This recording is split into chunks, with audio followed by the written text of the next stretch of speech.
IT companies అయితే ఏపీకి మరో 5 కంపెనీలు రాబోతున్నట్టుగా అప్డేట్ ఇచ్చారండి.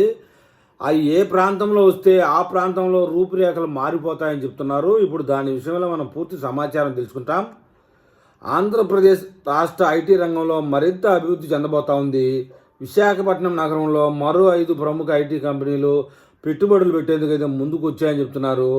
ఈ క్రమంలో రాష్ట్ర ప్రభుత్వం ఆయా సంస్థలకు అవసరమైన భూములను కేటాయిస్తూ ఉత్తర్వులను అయితే జారీ చేసింది.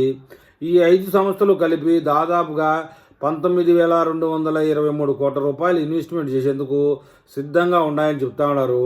దీని ద్వారా రాష్ట్రంలోని వేలాది మందికి ఉద్యోగ అవకాశాలు కలగనున్నట్లు అధికారులు అయితే తెలిపారండి. సిఫీ ఇన్సినిట్ స్టేషన్ లిమిటెడ్ సంస్థ 15,226 కోట్ల రూపాయలు విశాఖలో డేటా సెంటర్ ఏర్పాటు చేయబోతోందని చెప్తున్నారు. ఈ సంస్థకు పరదేశీపాలెం మధురవాడ ప్రాంతంలో భూములు అయితే కేటాయించారు. ఈ పెట్టుబడితో దాదాపుగా 600 మందికి ఉద్యోగాలు లభించనున్నాయని చెప్తున్నారు. ఇక సత్య డెవలపర్ సంస్థ వచ్చేసి దాదాపుగా 1,500 కోట్ల రూపాయలతో మధురవాడలో ఏర్పాటు కానుంది. వీరి ద్వారా సుమారు 25,000 మందికి ఉపాధి కల్పించనుంది.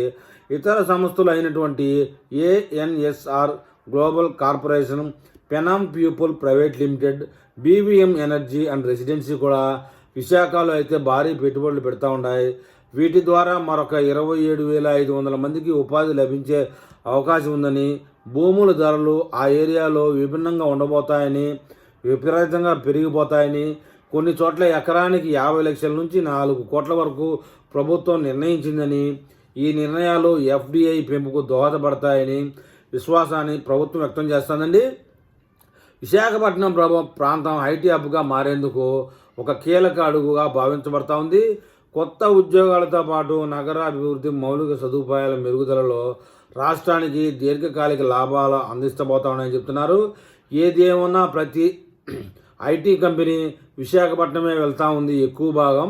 కానీ ఈ విషయంలో విశాఖపట్నం వాసులు ఈ విషయంలో వాస్తవమా అవాస్తవం అనే విషయమై కామెంట్ రూపంలో పెడితే కనుక ఆ ఆంధ్రప్రదేశ్ వాసులు చూసి దాని మీద బేరీజు వేసుకుంటారండి. ఏది ఏమైనా కూటమి ప్రభుత్వం వచ్చిన తర్వాత ఐటీ కంపెనీలు కొద్దిగానో గొప్పగానో వరుస పెడతానో క్యూ అని చెప్పడంలో ఎలాంటి అబద్ధమే లేదు. మరి ఈ వీడియో మీద మన ఏపీ ప్రజలు ఏమైనా కామెంట్ చేస్తారో చూద్దాం.